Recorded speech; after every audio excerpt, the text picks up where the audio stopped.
आप सुनने जा रहे हैं आर के नारायण की लिखी कहानी द इंजन ट्रबल, यानी इंजन की समस्या। महाबातुनी कह रहा था, कुछ साल पहले हमारे कस्बे में एक शोमैन आया जो गेटीलैंड नामक एक संस्था को चलाता था। रातों रात वहां के जिम खाना क्लब में पोस्टर, झंडे और रंग बिरंगे रोशनी के बल्ब लग गए। तमाशा देखने जिले भर से लोग आने लगे। शुरू होने के एक हफ्ते बाद ही उन्हें हर रोज 500 रुपए की आमदनी होने लगी। इसमें तरह तरह के खेल, जादू और तमाशे दिखाए जाते थे। 2 आने की टिकट खरीद कर हम तोतों के करतब से लेकर मौत में कुएं की मोटरसाइकिल की गोल चक्कर दौड़ को भी देख सकते थे। इसके अलावा वहां तरह तरह की लॉटरी गैलरियां थी जिसपे 1 आना खर्च करके आप 100 रुपए तक के इनाम जीत सकते थे। शो का एक कोना बहुत ज्यादा लोगों से भरा रहता था। यहाँ 8 आने की टिकट लेकर तरह तरह की बड़ी चीजें जैसे पिन कुशन, सिलाई की मशीन, कैमरे और सड़क कूटने का इंजन तक इनाम में जीत सकते थे। एक दिन उन्होंने टिकट का नंबर निकाला, 1005, जिसका आधा हिस्सा मेरे पास था। इनाम की चीजों पर नजर डालते ही उन्होंने कहा कि सड़क का इंजन मुझे इनाम में मिला है। अब मुझसे यह पूछिए कि इनाम में रोड इंजन जैसी चीजें कैसे शामिल हो गई। यह बताने के लिए मुझे काफी मेहनत करनी पड़ेगी। खैर, यह सुनकर मैं स्तब्ध हो गया। लोग मुझे ऐसे देखने लगे मानो मैं कोई जानवर हूं। कई हंसकर कहने लगे, क्या करेगा इस रोड इंजन का। यह इनाम ऐसा नहीं था जिसे कोई खुद उठाकर घर ले जा सके। मैंने शोमैन से पूछा, इसे ले जाने में वह मेरी क्या मदद करेगा। जवाब देने की जगह उसने मुझे ऊपर टंगा एक नोटिस दिखा दिया जिस पर यह लिखा था, इनाम जीतने वाले सभी लोग अपना इनाम फौरन खुद ही इंतजाम करके उठा ले जाएं। लेकिन मेरे इस मामले में वे थोड़ी सुविधा देने के लिए तैयार थे। शो चलने के दिनों में वे इसे जिम खाना क्लब में रखने के लिए तैयार हो गए थे। इसके बाद मैं इसे यहाँ से ले जा सकूंगा। मैंने जब शोमैन से पूछा कि इसे ले जाने में क्या वह ड्राइवर दे सकेगा, तो वह हंसने लगा और बोला, जो आदमी इसे यहाँ पर लाया था उसे हर रोज में 5 रुपए और इसके अलावा 100 रुपए देने पड़े। उसे मैंने वापस भेज दिया और यह तय कर लिया कि अगर कोई उसे चला नहीं सकता तो मैं इसे अपने भाग्य पर ही छोड़ दूंगा। ये नई चीजें इसलिए मैं इसे यहाँ पर लाया था। मैं ही जानता हूँ इसके कारण मैंने कितनी परेशानियां उठाई हैं। मैं इसे किसी म्युनिसिपैलिटी को बेच नहीं सकता, मैंने पूछा। उसने जवाब दिया, शोमैन होने के नाते मुझे म्युनिसिपैलिटी के लोगों की बहुत सी तकलीफें झेलनी पड़ती है। मैं इससे दूर ही रहना पसंद करता हूँ। मेरे दोस्त और चित परिचित आकर मुझे इस इनाम के लिए बधाई देने लगे। यह कोई नहीं जानता था कि इस इंजन से कितना पैसा मिलेगा, लेकिन सभी ये कहते थे कि इसकी कीमत बहुत काफी होनी चाहिए। इसमें लगा लोहा ही बेचोगे तो हजारों में बिकेगा। कई दोस्त बार बार यह बात कहते।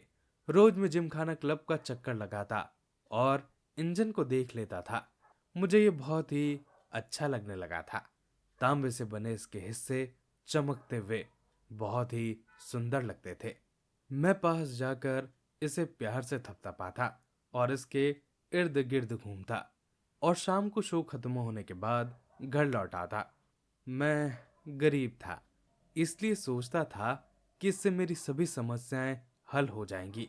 मैं कितना नादान था, नहीं जानता था कि इससे तो समस्याओं की शुरुआत हुई है। जब शोमैन का तमाशा खत्म हो गया तो वो अपना सामान उठाकर वहां से चला गया। म्यूनिसिपैलिटी से मेरे पास चिट्ठी आई कि अपने इंजन को यहाँ से उठाकर ले जाओ। दूसरे दिन मैं वहां पर गया तो इंजन बेचारा अकेले खड़ा था। आसपास कोई नहीं था। चारों तरफ जमीन पर कूड़ा करकट बिखरा पड़ा था, लेकिन अकेला होने पर भी यह बिल्कुल सुरक्षित था। मैं समझ नहीं पा रहा था कि अब क्या करूं, इसलिए कई दिनों तक इसे वहीं खड़ा रहने दिया। म्यूनिसिपैलिटी ने अब मुझे नोटिस भेजा कि इसे जल्द से जल्द जिम खाने के मैदान से हटा लूं, नहीं तो किराया वसूल किया जाएगा। गहराई से सोच विचार करने के बाद मैंने किराए की बात मान ली और 10 रुपए हर महीने के हिसाब से 3 महीने तक का किराया देता रहा। मैं गरीब आदमी हूँ और जिस घर में अपनी बीवी के साथ रहता था उसका किराया भी 4 रुपए महीना ही था। इस हालात में 10 रुपए महीना चुकाना मेरे लिए बहुत मुश्किल था। इसके लिए मुझे अपने बजट में काफी कतर ब्योत करनी पड़ती। एक आध बार बीवी का जेवर भी गिरवी रखने पड़े थे। बीवी हर रोज मुझसे इस इनाम के बारे में पूछती कि मैं इसका क्या करूंगा और मैं कोई जवाब नहीं दे पाता। मैं बाजार जाता और हर किसी से इसे खरीदने की बात करता। किसी ने यह सुझाया कि कॉस्मोपॉलिटन क्लब के सेक्रेटरी इसे खरीद सकता है। मैं उससे मिला तो वह हंसने लगा और बोला, मैं उसका क्या करूंगा। मैं बोला, आपके यहाँ टेनिस कोर्ट है जिसका मैदान यह हर रोज समतल कर सकता है। मैं काफी सस्ते में दे दूंगा। लेकिन बात पूरी करने से पहले ही मैंने ये महसूस कर लिया था कि मैंने बेवकूफी वाली बात कही है। किसी ने कहा, तुम म्युनिसिपैलिटी के चेयरमैन से मिलो, वह इसका उपयोग कर सकते हैं। काफी सोचने के बाद एक दिन मैं उनसे मिलने गया। कोर्ट के बटन सही ढंग से लगाकर मैं उसके कमरे में घुसा और अपनी बात कही। मैं इसे एकदम सस्ते में देने के लिए तैयार था। मैंने बड़े जोर शोर से शहर के उनके कर्तव्यों पर प्रकाश डाला, लेकिन शीघ्र ही समझ गया कि यह काम संभव नहीं है। इंजन बच्चों को खेलने के लिए दे देना ज्यादा आसान है। जिम खाना मैदान में इंजन का किराया देने में मेरा दिवाला निकला जा रहा था। मैं सोचता था कि किसी दिन इतना ज्यादा पैसा इससे बेचने पर मुझे मिल जाएगा कि यह सब भरपाई मैं कर सकूंगा। अब इस मैदान में पशु प्रदर्शनी होने की घोषणा कर दी गई और मेरी समस्याएं फिर खड़ी हो गई। मुझसे अब ये कहा गया कि 24 घंटे के अंदर मैं इसे यहां से हटा लूं। प्रदर्शनी एक हफ्ते बाद शुरू होनी थी और इसका इंतजाम करने लोग पहले ही आ रहे थे। उनकी मांग यही थी कि इंजन को तुरंत हटवा दिया जाए। मैं बेहद परेशान हो उठा। 50 मील के इलाके में कोई आदमी ऐसा नहीं था जो इंजन के बारे में कुछ राय दे सके। सड़क से गुजरते हर बस ड्राइवर से मैं बात करता, लेकिन कोई नतीजा नहीं निकल रहा था। मैं स्टेशन मास्टर से मिला कि वह मालगाड़ी के ड्राइवर से यह काम करवा दे, लेकिन इस ड्राइवर ने कहा कि उसे देखने के लिए अपना इंजन ही काफी है और बीच में किसी स्टेशन पर रुककर वह यह काम कैसे कर सकता है। इस बीच म्युनिसिपालिटी का दबाव जारी था। मैं विचार करता रहा। मंदिर के पुजारी से मिलने का फैसला किया कि वह मंदिर का हाथी की सहायता से इंजन को हटवा दे। उसने मेरी बात मान ली। फिर मैंने 50 कूली किराए पर लिए जो इंजन को पीछे से धकेलते। आप सोच सकते हैं कि इसमें कितना पैसा लगा होगा। हर कूली को एक दिन के 8 आने देने थे। हाथी का किराया 7 रुपए रोज था। इसके साथ खाना भी खिलाना था। मेरी योजना यह थी कि इंजन को जिम खाने मैदान से निकालकर सड़क पर थोड़ी दूर एक मैदान में ले जाऊं, जिसका मालिक मेरा एक दोस्त था। वहां 2 महीने तक भी इस इंजन को मैं आराम से खड़ा रख सकता था। इसके बाद मद्रास जाकर मैं इसका सौदा करना चाहता था। इसी के साथ मैंने जोसेफ नाम के एक नौकरी से निकाले बस ड्राइवर की भी सहायता ली। उसने कहा कि वह सड़क इंजन के बारे में कुछ भी नहीं जानता, लेकिन अगर उसे सड़क पर किसी तरह चलाया जा सके तो वह उसे मैदान में पहुंचाकर खड़ा कर देगा। यह मजेदार दृश्य था। मजबूत रस्सों से बंधा हुआ हाथी इंजन को खींचता हुआ, पीछे से 50 तगड़े मजदूर इसे धक्का लगाते और भीतर बैठा जोसेफ उसे चलाने की कोशिश करता। भारी भीड़ जुट आई और यह तमाशा देखने लगी। इंजन सरकने लगा। यह मेरे जीवन का सबसे महत्वपूर्ण क्षण था। जब यह जिम खाने से निकलकर सड़क पर पहुंचा तो इसका व्यवहार बदल गया। आगे सड़क पर सीधे चलने के बजाय इसने टेढ़े मेढ़े होकर चलना शुरू कर दिया। अब यह उछलने भी लगा। हाथी इसे एक तरफ खींचता, जोसेफ ये जाने बिना कि किधर जाना है पहिए को सारा जोर लगाकर घुमाने में लगा हुआ था। पीछे धक्का लगाते 50 कूली भी जिधर समझ में आता उधर धकेलने में लगे थे। इस अगल बगल उल्टी सीधी धक्केबाजी में इंजन जिस मैदान में जाना था वहां न जाकर दूसरी खड़ी एक चार दीवारी से जा टकराया और उसका काफी हिस्सा तोड़ दिया। यह देखकर भीड़ ने एक लंबी चीख मारी। भीड़ के व्यवहार से परेशान हाथी जोर से चिंघाड़ा और रस्सी तोड़कर अलग हो गया। वह भी दीवार से जा टकराया और दीवार का दूसरा हिस्सा भी ध्वस्त कर दिया। 50 कूली डर कर भाग निकले। भीड़ उपद्रव मचाने लगी। किसी ने मुझे जोर से थप्पड़ लगाया। यह दीवार का मालिक था। थोड़ी देर में पुलिस वहां आ गई और मुझे पकड़कर वहां से ले गई। जब मैं हवालात से बाहर आया तो मेरे सामने बहुत से कामों की सूची पकड़ा दी गई। पहला, दीवार का जो हिस्सा टूट गया था उसे बनवाना। दूसरा, जो 50 कूली भाग गए थे उनके पैसे देना। हालांकि उन्होंने ये नहीं बताया था कि काम न करने पर भी उन्हें पैसे क्यों नहीं दिए जाए। तीसरा, इंजन चलाने के लिए जोसेफ की फीस भी देनी थी। चौथा, दीवार में टकराने से हाथी को जो चोट लग गई थी उसके इलाज के लिए भी पैसे देने थे। जबकि मंदिर के मालिकों ने मेरी यह बात नहीं सुनी कि हाथी को दीवार तोड़ने के लिए नहीं लाया गया था। और पांचवी, इंजन को यहां से हटाकर उसकी सही जगह पर पहुंचाना।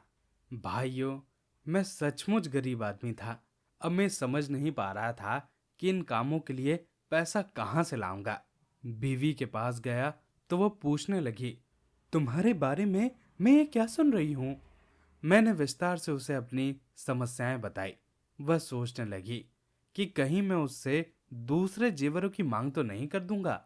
इसलिए पहले तो वह जोर से चिल्लाई, फिर रोने लगी और बोली, मैं पिताजी को खत लिख दूंगी और वे आकर मुझे यहां से ले जाएंगे। मैं लाचार हो उठा। लोग रास्ते में मुझे मिलते तो देखकर मुस्कुराते। मैं गहराई से यह सोचने लगा कि अपने गांव क्यों ना चला जाऊं। मैंने बीवी को इस बात के लिए प्रोत्साहित किया कि वह पिताजी को जरूर पत्र लिखे, जिससे मेरा गांव जाने का रास्ता एकदम साफ हो जाए। मेरी यह योजना कोई जान नहीं पाएगा। मैं लेनदारों को चकमा देकर चुपचाप एक रात में यहां से निकल जाऊंगा।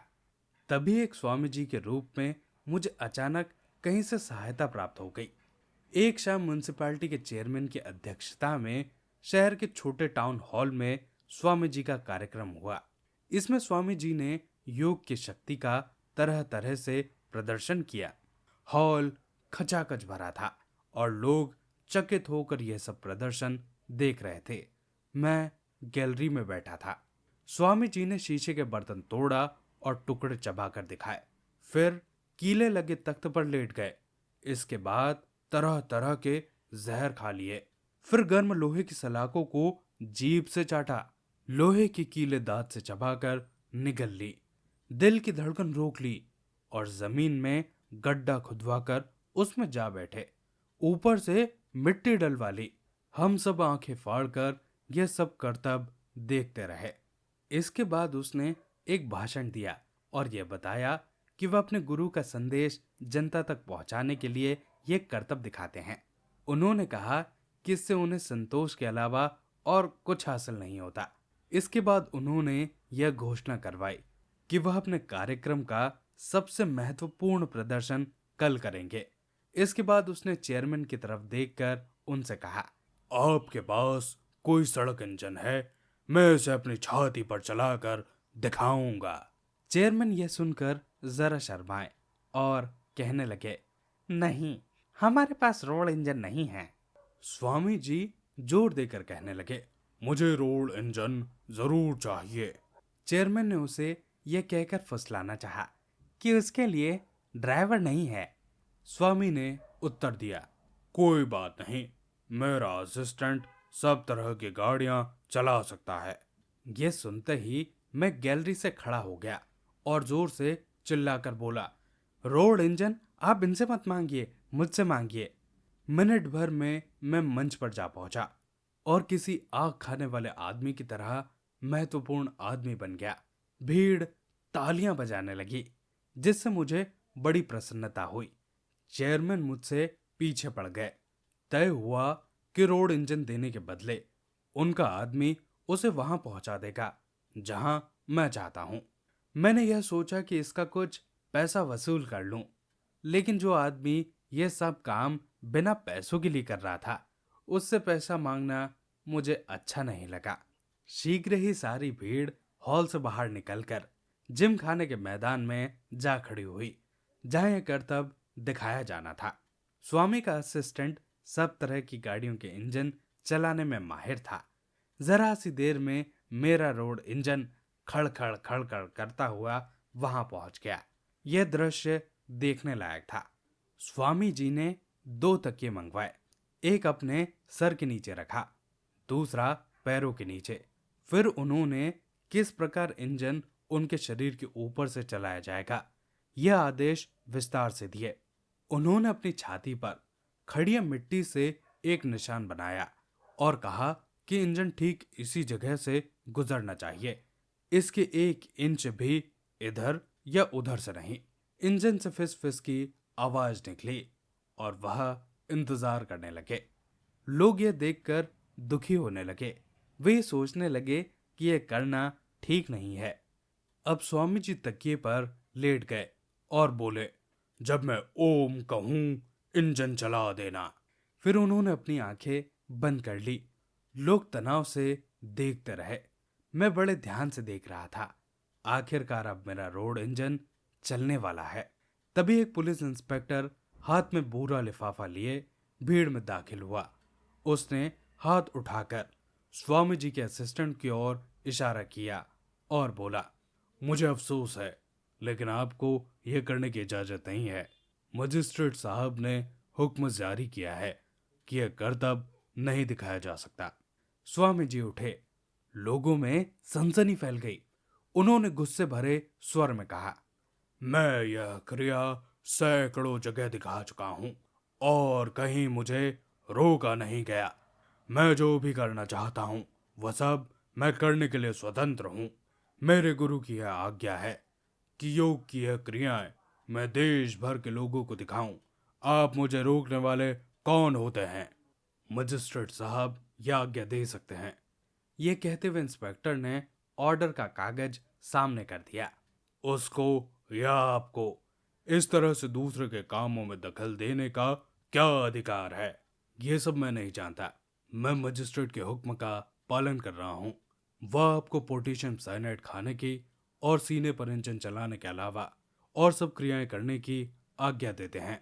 हमारे इस क्षेत्र के बाहर आप ये क्रियाएं भी दिखा सकते हैं। मैं इसी क्षण इस पापी नगरी से बाहर चला जाऊंगा। स्वामी ने क्रोध से पागल होते हुए कहा और उनका असिस्टेंट भी उनके साथ जाने लगा। मैंने दौड़कर असिस्टेंट का हाथ पकड़ा और कहा, आप इसे यहां तक लाए हैं, अब इसे मैदान तक पहुंचा दो। उसने अपना हाथ झटके से छुड़ा लिया और बोला, मेरे गुरु इतने नाराज हैं और अब तुम मुझसे कुछ भी करने के लिए यह कैसे कह सकते हो? वह चल पड़ा। मैंने कहा, तुम इसे गुरु की छाती के अलावा और कहीं नहीं चला सकते। अब मैंने इंजन को उसके भाग्य पर छोड़कर 2 दिन में गांव चले जाने की योजना बनाई। आखिरकार प्रकृति स्वयं मेरी मदद के लिए आगे आई। आप लोगों ने उस साल आए भयंकर भूकंप के बारे में तो जरूर सुना होगा, जिसने उत्तर भारत के कई शहरों को तहस नहस कर दिया था। हमारे कस्बे में भी उसने कुछ कर दिखाया था। रात को हम सभी चारपाइयों के नीचे आ गिरे। दरवाजे और खिड़कियां जोर जोर से बजने लगी थी। दूसरे दिन शहर छोड़ने से पहले मैंने यह सोचा कि एक बार फिर इंजन को देखता चलूं। मैं अपनी आंखों पर विश्वास ही नहीं कर सका। इंजन वहां से गायब था। मैंने चारों ओर नजर डाली और शोर मचाया। लोग उसे ढूंढने के लिए चारों तरफ गए। इंजन मैदान के एक बेकार कुएं में उल्टा होकर पड़ा था। मैंने ईश्वर से यह प्रार्थना की कि अब कोई और परेशानी पैदा न करे, लेकिन मकान का मालिक बाहर आया और यह घटना देखकर दुखी होने के बजाय हंसने लगा। मुझे देखकर बोला, तुमने मेरे लिए बड़ा काम किया है। इस कुएं में शहर का सबसे गंदा पानी इकट्ठा था और म्यूनिसिपालिटी हर हफ्ते मुझे नोटिस भेज रहा था कि इसे बंद करवाओ। इसमें बहुत खर्चा आता, जिससे मैं डर रहा था। तुम्हारे इंजन ने एकदम डॉट की तरह कुआं बंद कर दिया है। इसे यूं ही रहने दो। लेकिन लेकिन लेकिन वेकिन कुछ नहीं। मैं तुम्हारे खिलाफ सब शिकायतें वापस ले लूंगा और टूटी दीवार भी खुद बनवा दूंगा। लेकिन यह तो काफी नहीं है। मैंने उसे वे सब खर्च गिनवा दिए जो इंजन के कारण मुझे हुए थे। उसने यह सब भरने का वादा किया। कुछ महीने बाद जब मैं वहां से गुजरा, उस कुएं पर मैंने नजर डाली। उसका मुंह सीमेंट की तरह बंद था। मैंने संतोष की सांस ली और आगे बढ़ गया। दोस्तों, ये थी पूरी कहानी। आशा करता हूँ कि आपको ये कहानी अच्छी लगी होगी। अगर आपको ये कहानी अच्छी लगी हो तो प्लीज़ इसे लाइक कीजिए और चैनल को सब्सक्राइब कीजिए। अपने आसपास सफाई बनाए रखें और एक पेड़ ज़रूर लगाएं। आप सभी का बहुत बहुत धन्यवाद।